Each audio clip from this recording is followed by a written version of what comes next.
strikes planned by the Royal College of Nursing is extremely worrying, according to senior leaders in the health service. They're urging the government to restart pay talks with the union to put an end to the escalating action. They speak now, Chief Executive of NHS providers, Sir Julian Hartley. They represent hospitals and ambulance and the organisations. Very good morning to you, Sir Julian Hartley.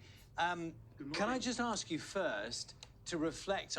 Many people watching this will be looking at the facts, which are, as it stands now, on the 30th of April, there will be a 48-hour strike. We know that will involve intensive care, cancer, and other wards. Yeah. What are your concerns looking ahead?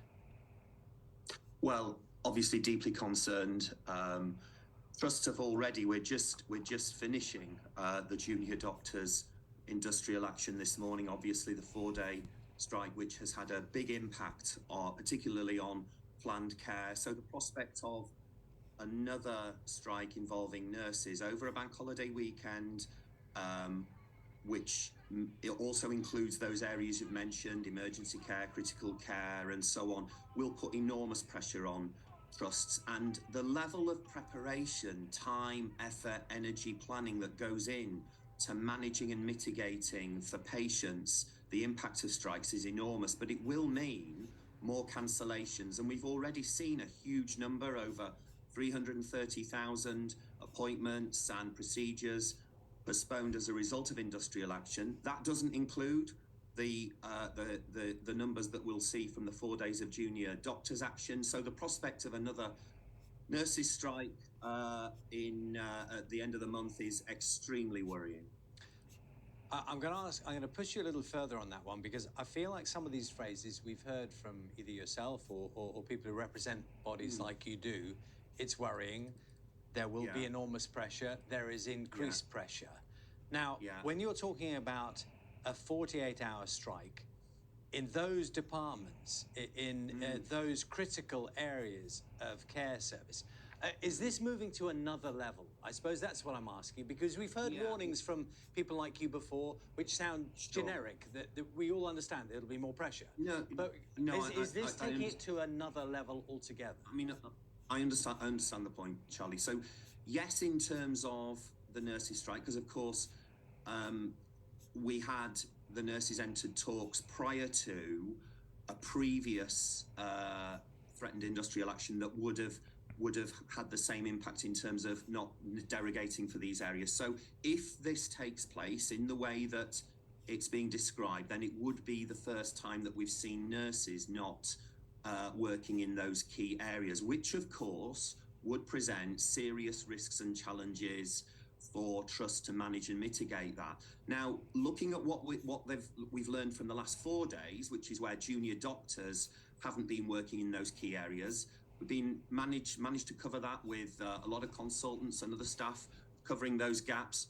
But with nursing staff, obviously, that represent a significant proportion of the workforce, taking action in those areas as well, that will present an unprecedented level of action that we haven't yet seen from nursing staff. And therefore, the challenges with that, the organisation and all of the work that will go into managing and mitigating that will be enormous.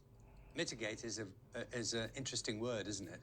Because it's used, again, I kind of presented to you that we've heard quite a few people say, we can mitigate, but there's only so far that can go, isn't it? There comes a tipping point where you simply can't. You can't mitigate. You can't change a reality, which is if the staff are not there in those key, and now, as you explained, in some of those critical areas, you can't really mitigate anything. What's to mitigate? Well, so what happens in practice in hospitals, and obviously I've been involved in the NHS for decades in terms of running hospitals, is that you have to take staff from other areas, which means you have to stand down non-urgent work. So that's why we've seen such a lot of planned operations being cancelled and rearranged.